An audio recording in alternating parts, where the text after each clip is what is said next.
হে WhatsApp guys, কেমন আছো সব? আশা করি সবাই খুব ভালো আছো। দেখতে দেখতে অনলি জাপানিজ ভিলেন সাগার কিন্তু সিজন 2 18টি এপিসোড শেষ হয়ে গেছে। তো আজকে আমরা 19 নম্বর এপিসোড সম্পর্কে জানবো। তো বাড়তি কোনো কথা না বলে চলো আমরা সরাসরি মূল ভিডিওতে যাই এবং এই এপিসোডটা এনজয় করি। তো যাই হোক, এই এপিসোডের শুরুতে আমরা সন্ধ্যার দৃশ্য দেখি, যেখানে ফার্মের সকল লোকজন এক জায়গায় জড়ো হয়েছে আর তাদের সামনে ক্যাটেল দাঁড়িয়ে ছিল। আর সে বলে, সবাই মনোযোগ সহকারে শোনো, আমরা আমাদের পূর্বপুরুষদের কাছ থেকে যে জমিটা পেয়েছি, যে জমিতে আমরা ফার্মের কাজ করি, সেই জমি রাজা কানুর দখল করতে চায়। আর সে তার শক্তির সাহায্যে জমিন চুরি করতে চায়। আর ওই বদমাশ আমাকে এমন একটা অন্যায় কাজে ফাঁসিয়েছে যে কাজ আমি কখনো করিনি। আর এটাও এই জন্যই করিয়েছে যাতে সেই জমি দখল করার কোনো কারণ পেয়ে যায়। কিন্তু আমরা হচ্ছে নর্স মানুষ, আমাকে তোমরা উত্তর দাও, আমাদের জমি যে ছিনিয়ে নিতে আসবে, তোমরা কি তখন খালি মজা দেখবে নাকি রক্তের শেষ বিন্দু পর্যন্ত ওর সাথে লড়াই করবে এবং এর উপযুক্ত জবাব দেবে? তো এই কথা শুনে সব খেপে যায় এবং সকল লোকেরা বলে, আমরা ওদের সবাইকে মেরে ফেলবো। আর তখন ক্যাটেল বলে, একদম ঠিক যোদ্ধারা, আমরা হচ্ছে নর্স আর আমরা বিশ্বাস করি আমরা আমাদের শক্তির সাহায্যে চোরদেরকে মেরে ফেলতে পারবো যারা আমাদের এই জমি দখল করতে আসবে। আর আমি হচ্ছি ক্যাটেল, আর লড়াইয়ের ময়দানে আমাকে সবাই আয়রন ফিস্ট নামে জানতো। তো তোমরা মহান যোদ্ধা ক্যাটেল দা আয়রন ফিস্টের সাথে লড়াই করার জন্য রেডি হয়ে যাও। আর তারপর ফক্স আসে স্নেকের কাছে এবং বলে, এখানে প্রায় 350 লোক রয়েছে, কিন্তু এদের মধ্যে অতি কষ্ট হয়তো 100 জন হতে পারে যারা মোটামুটি লড়াই করতে পারবে। স্নেক তখন বলে, ঠিক আছে, তুমি আমাকে সঠিক নাম্বারটা পরে বলে দিও। আর ফক্স তখন জিজ্ঞাসা করে, আমরা কি সত্যি রাজার সাথে লড়াই করব? স্নেক বলে, মাস্টার যেহেতু জিত করেছে, এখানে আমাদের আর কিছু করার নেই। আর তারপর ফক্স বলে, আমার মনে হয় এইসব লোকদের মাথা নষ্ট হয়ে গিয়েছে, এরা কিভাবে মনে করতে পারে যে রাজার সৈনিকদের সাথে লড়াই করে জিততে পারবে? এরা তো জাস্ট কৃষক। স্নেক তখন বলে, দেখো, এদের সবার উপরে মাস্টারের ঋণ রয়েছে, মানে সবাই মাস্টারের কাছ থেকে টাকা ধার নিয়েছে আর কি, এবং মাস্টার বলেছে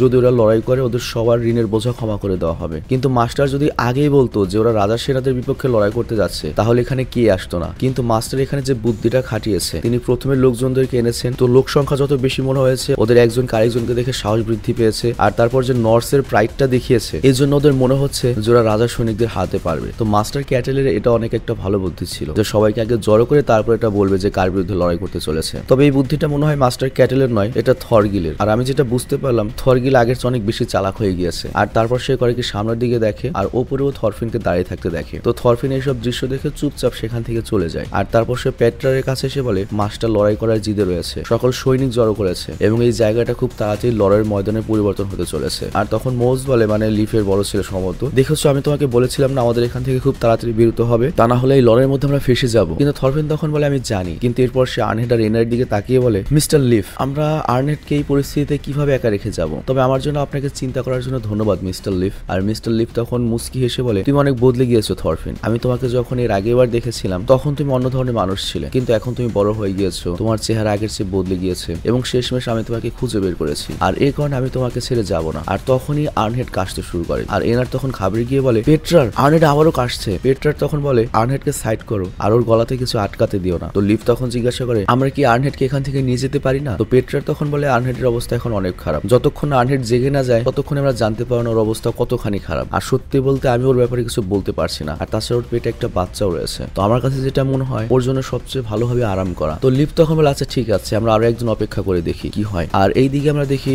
সৈন্যরা ওই দুর্গের দেয়াল ঠিক করছিল। আর তখন স্নেকটা আরো উপরে উঠতে শুরু করে। আর তখন স্পাইডার নামে যে একজন রয়েছে সে বলে, বস তাড়াতাড়ি এখানে আসো। আর স্পাইডার বলে, উত্তর দিকে দেখো। তো এরপর স্নেক যখন উত্তর দিকে দেখে সে দেখতে পায় যে সত্যি সত্যি 4টা জাহাজ আসছে। আর স্নেক তখন বলে, আমি যা ধারণা করেছি তার চেয়ে অনেক আগে চলে এসেছে। তো এরপর স্নেক অর্ডার দেয়, মাস্টারকে তাড়াতাড়ি গিয়ে বলো যে উত্তর দিক থেকে জাহাজ আসছে। আর তারপর সে জাহাজের দিকে তাকিয়ে বলে, তাহলে শেষমেশ রাজা এখানেই চলে এসেছে। আর এরপর আমরা অনেকগুলো লোককে সমুদ্রের কিনারায় দেখি। আর একজন লোক তখন তীর চালিয়ে দেয়, আর ওই তীর জাহাজের কাছে তো পৌঁছায় না, মাঝখানে পড়ে যায় আর কি। আর বেজার তখন বলে, গাধা, যতক্ষণ আমরা অর্ডার দেবো ততক্ষণ তীর চালাবে না, আর তীর কি কখনো এত দূর পর্যন্ত পৌঁছাতে পারে? আর তখনই ওদের মধ্যে একজন মানুষের এসে তীর লাগে। আর এরপর তীরের বৃষ্টি শুরু হয়, মানে বুঝতেই পারছো এগুলো ভাইকিং এর শক্তি আর কি। তো বেজার তখন বলে, হ্যাঁ, এত দূর তীর আসতে পারে, তাড়াতাড়ি সবাই পেছনে পালিয়ে যাও। আর ওইদিকে আমরা দেখি জাহাজ কিনারায় চলে আসে এবং জন্স ভাইকিংসরা সব নিচে নেমে যায়। আর তখন কানাডি নিচে নেমে আসে। আর ফ্লোকি তখন বলে, তোমরা তাড়াতাড়ি ছড়িয়ে যাও, এই পুরো এলাকা দখল করে নাও, সামনে যে আসবে তাকে মেরে ফেলবে। তো কানুর তারপর জমিনে আসে এবং বলে, এর মানে হচ্ছে ক্যাটেল আমার সাথে লড়াই করতে চায়, কিন্তু আমি ওকে একটা সুযোগ দিতে চাই। ক্যাটেলের কাছে একটা মেসেঞ্জার পাঠাও উলফ, এবং উত্তর না আসা পর্যন্ত এখানে আমরা তাবু বানিয়ে থাকবো।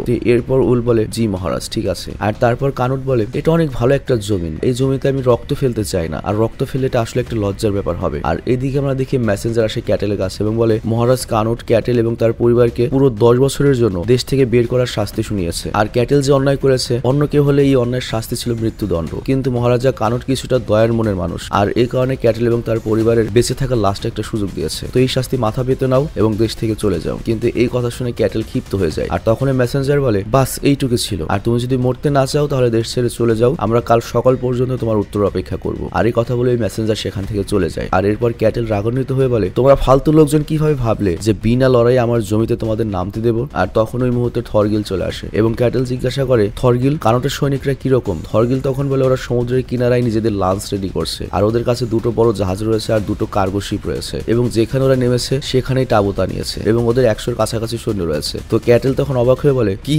100 তো লোক মাত্র। থরগিল তখন বলে গোলাম ও কাজের লোক ছাড়া 100 সৈনিকের কাছাকাছি হবে, কিছুটা কমও হতে পারে। তো এই কথা শুনে ক্যাটেল হাসতে শুরু করে, আর ক্যাটেল বলে ওর সৈনিক তো আমার সৈনিকের চেয়েও অর্ধেকের কম। কানোট কিভাবে ভাবলো যে আমি হার মেনে নেব? আমরা রাজার সামনে মাথা নত করবো না, রেডি হয়ে যাও সেনার দল, রাজার মাথা যে আমাকে কেটে এনে দিতে পারবে সে যত জমি চাইবে আমি তাকে তাই দেবো। তো এই কথা শুনে সবাই আরো সাহস পেয়ে যায়। আর থরগিল তখন হাসতে হাসতে বলে এই শালারা সত্যি কি গাধা। আর এদিকে আমরা দেখি স্নেক এবং ফক্সকে। তো স্নেক বলে এটা কোনো সাধারণ 100 সৈনিক নয়, কারণ রাজা যেহেতু নিজে এখানে এসেছে তার মানে এখানে রাজার সবচেয়ে সেরা সৈনিকরা এসেছে এবং তার বডিগার্ড এর সাথে রয়েছে। তো এর মানে তারা ডেনমার্কের সবচেয়ে শক্তিশালী যোদ্ধা, আর এরা সবাই থরগিলের সাথে ছিল এক সময়। তো ফক্স তখন ভয় পেয়ে বলে তার মানে এরা সবাই থরগিলের মতো শক্তিশালী লোক, আর ওই সাদা ড্রেস পরা তারা কি ভাইকিংস? স্নেক তখন বলে হ্যাঁ ওরাই সেই জনস ভাইকিংস। তো এই কথা শুনে ফক্স তো পুরোপুরি ভয় পেয়ে যায়। আর স্নেক তখন হেসে বলে আমি আজকের আগে তোমাকে এর আগে কখনো তো ভয় পেতে দেখিনি। আর তারপর স্নেক রেডি হতে হতে বলে দেখো আমরা ওদেরকে হারাতে পারবো না, কারণ আমাদের সৈনিকদের চেয়ে অনেক গুণ বেশি শক্তিশালী। ওদের একজনের সামনে আমাদের 5 জন টিকতে পারবে না। এমন করে ঘুম থেকে ওঠার পরে ঘুমানোর আগ পর্যন্ত শুধুমাত্র লড়াইয়ের ব্যাপারেই চিন্তা করে। তবে আমরা যদি ওদের সাথে লড়াই না করি মাস্টার ক্যাটেল বুঝতে পারবে না যে আসলে আমরা কত দুর্বল। তবে তারপরেও তোমার জন্য অপশন রয়েছে, তোমরা যদি পালাতে চাও পালিয়ে যাও, কারণ মহারাজা কানোট তোমাদেরকে পালানোর সময় দিয়েছে। তো ফক্স তখন জিজ্ঞাসা করে তাহলে বস আপনি কি করবেন? স্নেক তখন বলে দেখো আমি যেহেতু কমান্ডার এই কারণে আমি পালাতে পারবো না, আর আমি চেষ্টা করবো এই 300 যে গাধা রয়েছে তাদের মধ্যে যতজনকে সম্ভব বাঁচিয়ে রাখা। কিন্তু ফক্স তখন বলে বস তাহলে এক কাজ করলে কেমন হয়, আমরা ক্যাটেল আর তার পরিবারকে হাত বেঁধে রাজার হাতে তুলে দিই। বেজার তখন বলে একদম ঠিক হয়, আমাদের তাহলে লড়াই করার প্রয়োজন পড়বে না। তো রেড তখন বলে আর এখানে আরেকজন নাম রয়েছে রেড খাটোখুটো করে, সে বলে আমরা কি থরগিলকেও বাঁধবো? ফক্স তখন বলে তো ভয় পাচ্ছ কেন, আমরা সবাই মিলে যদি চেষ্টা করি থরগিলকেও বাঁধতে পারবো। কিন্তু তখনও বলে তাহলে ওই আয়রন ফিস্ট ক্যাটেলের কি হবে? ও তো অনেক শক্তিশালী যোদ্ধা ছিল, আর আমি শুনেছি সে এত শক্তিশালী ছিল যে একটা ভাল্লুককে বিনা হাতিয়ার ছাড়া সে মেরে ফেলেছিল। আর তখন ফক্স মন খারাপ করে বলে চলো বস আমরা পালিয়ে যাই, এখানে থাকা শুধুমাত্র বোকামি হবে। আর স্নেক তখন মুচকি হেসে বলে কি তুমি আয়রন ফিস্টের কথা বলছো? দেখো আয়রন ফিস্টের ব্যাপারে আমি সবকিছু জানি। আমার বয়স যখন 15-16 ছিল আমার সাথে তখন আয়রন ফিস্টের দেখা হয়েছিল, আর সে আমাকে লড়াই করা শিখিয়েছিল। আর সত্যি বলতে সে অনেক শক্তিশালী ছিল, আর সে ছিল আমার বড় ভাইয়ের মতো। আর আজ থেকে অনেক বছর আগে আমি একটা ভুল করে ফেলেছিলাম, আর এই কারণে আমার গ্রাম থেকে আমাকে পালাতে হয়েছিল। আর তখন আমি খোঁজ পেয়েছিলাম যে আয়রন ফিস্ট এখানে থাকে, তো সেই হিসেবে আমি এই ফার্মে আসি এবং ভেবেছিলাম আমি তার সাথে থাকতে পারবো। কিন্তু আমি যখন এখানে পৌঁছে আমি দেখতে পাই আমি যে আয়রন ফিস্টের নাম শুনে এসেছি এটা আসলে সে আয়রন ফিস্ট নয়, এটা সম্পূর্ণ আলাদা একজন পার্সন। তো এই কথা শুনে সবাই অবাক হয়ে যায়। আর ফক্স জিজ্ঞাসা করে আপনি কি সত্যি সিরিয়াস? আর তখন স্নেক হেসে বলে দেখো মাস্টার ক্যাটেল কোনো কাজের নয়, কিন্তু মাস্টার ক্যাটেল আর ওই আয়রন ফিস্টের নাম ছিল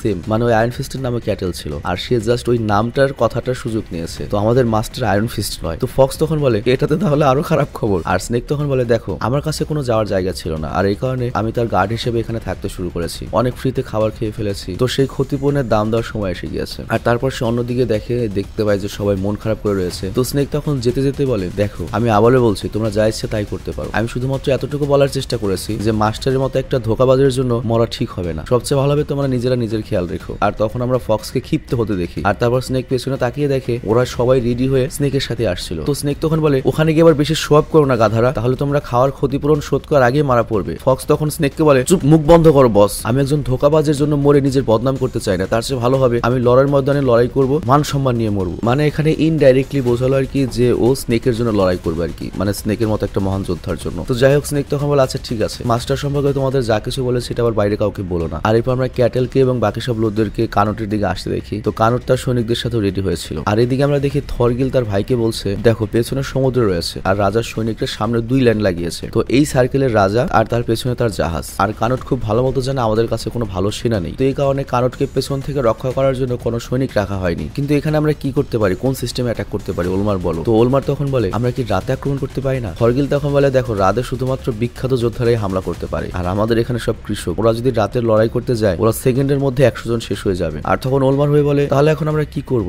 তখন থরগিল বলে দেখো সামনে থেকে ওরা যখন আক্রমণ করবে ওই 100 জন যতক্ষণে মারা পড়বে ওরা ব্যস্ত থাকবে, সেই সুযোগে আমরা করবে কি রাজার পেছন দিয়ে যাব। আর এদিকে আমরা দেখি 2 দলের সেনারা একে অপরের সামনে চলে এসেছে। তো স্নেক তখন বলে মাস্টার সব লোক রেডি রয়েছে। আর তখন ক্যাটেল বলে ঠিক আছে আমার ইশারায় হামলা করবে, রেডি হয়ে যাও। কিন্তু তখন স্নেক আরেকটা ওয়ার্নিং দিয়ে বলে মাস্টার এটা আমার শেষ ভবিষ্যৎবাণী, আমরা যদি এই লড়াই করি আমরা হেরে যাব। আর ওই সময় ক্যাটেল বলে অনেক হয়েছে স্নেক, এই মহান আয়রন ফিস্টের জন্য তোমরা লড়াইয়ের জন্য রেডি হয়ে যাও, ওদের আমরা খুব সহজে হারাতে পারবো। তো এই কথা শুনে স্নেক আবারও চুপ হয়ে যায়। আর তারপর ক্যাটেল তরোয়াল বের করে বলে সব লোক হামলা করো। আর এরপর ওরা তীর চালিয়ে দেয় এবং এর সাথে হামলা করতে যায়, কিন্তু আমরা দেখি জন্স ভাইকিংসরা খুব সহজে ওদের তীর ব্লক করে দিয়েছে। আর তারপর আমরা থরফিনকে এদিকে শুয়ে থাকতে দেখি, আর সে বলে যুদ্ধ শুরু হয়ে গিয়েছে। আর আমরা দেখি প্যাটার ওই সেনাদের মধ্যে ছিল। আর থরফিন তখন দাঁড়িয়ে বলে প্যাট্রার আপনি সুরক্ষিত থাকবেন প্লিজ। আর এই কথা বলে থরফিন দৌড়িয়ে এনার এবং বাকি লোকদের কাছে বলে এবং বলে দুই দলের সেনারা লড়াই শুরু করে দিয়েছে, আর এখান থেকে যাওয়ার জন্য এটা আমাদের সবচেয়ে ভালো সুযোগ। তো এরপর এনার আনহেডকে দেখে এবং বলে আস্তে আস্তে গাড়ি চালাবে, গাড়িতে বেশি ঝাঁকি দেবে না। তো এরপর বাগাস গাড়ি চালাতে শুরু করে এবং বলে দেখো আমি গাড়ি আস্তেই চালাবো, কিন্তু যদি কিছু হয় দোষ কিন্তু আবার আমার উপর দেবে না। আর তার উপর তোমরা আমাকে চোর বানিয়ে দিয়েছো, এখন থেকে আমি একটা চোরও হয়ে গেলাম। আর তখন বাগাইসের বাবা লিফ বলে চিন্তা করো না, আনহেডের যে দাম আসে তার দ্বিগুণ টাকা আমি রেখে এসেছি। তো বাগাইস তখন বলে সত্যি বাবা, আপনার যখন যেটা করতে মনে চায় আপনি আপনার দায়িত্বের চেয়ে অনেক বেশি করে ফেলেন। আর তখন লিফ বলে দেখো থরফিনের যেহেতু বন্ধু, ওকে আমরা এই অবস্থায় পেছনে রেখে আসতে পারি না, আর এমনিতেই যদি সে ওখানে পড়ে থাকে সে মারা পড়বে। আর এরপর আমরা এনারকে মন খারাপ করে বসে থাকতে দেখি। আর থরফিন তখন বলে আরে আমরা তো ওল্ড মাস্টারকে বিদায় জানাতেই ভুলে গিয়েছি। সিরিয়াসলি ওরা ওল্ড মাস্টারকে ভুললো কিভাবে? এই বৃদ্ধ লোকটা ওদের যে সাহায্য করেছে গত কয়েক বছরে। তো যাই হোক এদিকে আমরা দেখি এনার বসে আনহেডকে দেখছিল, আর তখন আনহেড স্বপ্নে গাড়ির মধ্যে ছিল। তো স্বপ্নে আমরা দেখি একটা ঝাঁকির কারণে আনহেড জেগে যায়, আর সে যখন নিচে দেখে তার হাতে একটা বাচ্চা দেখে, আর পাশে হিয়ালতি ঘুমিয়েছিল। তো গার্ডার জিজ্ঞাসা করে দুজন বাচ্চাই কি ঘুমিয়ে গিয়েছে? তখন আনহেড বলে হ্যাঁ, চলন্ত গাড়িতে ওরা তাড়াতাড়ি ঘুমিয়ে যায়। আর তারপর আনহেড সামনের দিকে দেখে, আর গার্ডার জিজ্ঞেস করে তুমি কি ভয় পাচ্ছ? চিন্তা করো না, আমরা এই জঙ্গল থেকে তাড়াতাড়ি বেরিয়ে যাব। এই জায়গা কষ্ট এবং নিরিবিলি দিয়ে ভরা, আর এই জঙ্গলে এমন কিছু থাকে যারা শয়তান, যাদের শুধুমাত্র রক্তের পিপাসা থাকে, আর এই জায়গায় জীবন কাটানো সম্ভব না। কিন্তু আমরা এখানে থাকছি না, আমরা এখান থেকে চলে যাচ্ছি। আমাদের জন্য গরম ঘর অপেক্ষা করছে, কিন্তু ঘর পর্যন্ত যাওয়ার রাস্তা অনেক বড় এবং মুশকিল, কিন্তু এই কষ্ট খুব তাড়াতাড়ি শেষ হয়ে যাবে। আর তখন আনহেড বলে হ্যাঁ তুমি একদম ঠিক বলেছো, কিন্তু তখনই সে চমকে যায়, কারণ সে তার চোখের সামনে একটা হরিণ আর একটা নেকড়েকে একসাথে দেখে। আর এটা দেখে সে বলে তবে তারপরেও এখানে অনেক জীবন রয়েছে যারা এখনো বেঁচে থাকার চেষ্টা করছে। মানে এখানে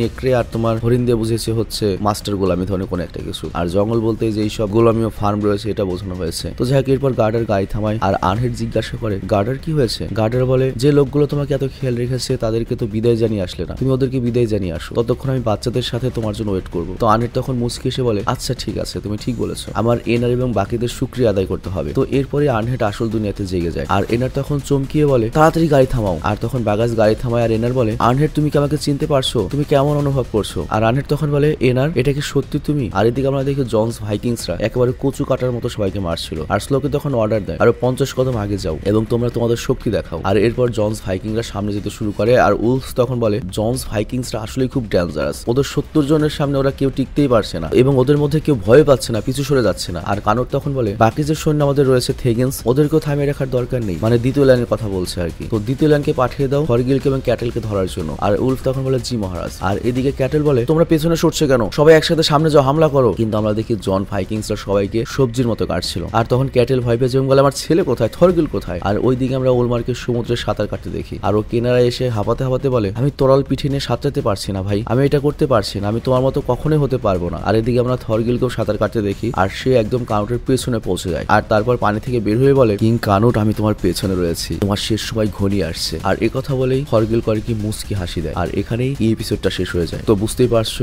নেক্সট এপিসোডটা কোন লেভেলের হবে। সিরিয়াসলি শুধুমাত্র নেক্সট এপিসোড নয়, আগামী যে 5টা এপিসোড রয়েছে 5টা এপিসোডই খুবই স্পেশাল। আর এখানে একটা কথা বলতে হচ্ছে আমরা প্রায় 2 মাস ধরে ভিনল্যান্ড সাগা চালাচ্ছি আর কি। তো ভিনল্যান্ড সাগা সিরিজটা যখন শেষ হয়ে যাবে এই সিরিজে যে ক্যারেক্টার গুলো ছিল তাদের কথা অনেকদিন মনে থাকবে। তো আমি আজকের মতো বিদায় নেব, তোমরা সবাই ভালো থেকো, সুস্থ থেকো, টেক কেয়ার, আল্লাহ হাফেজ।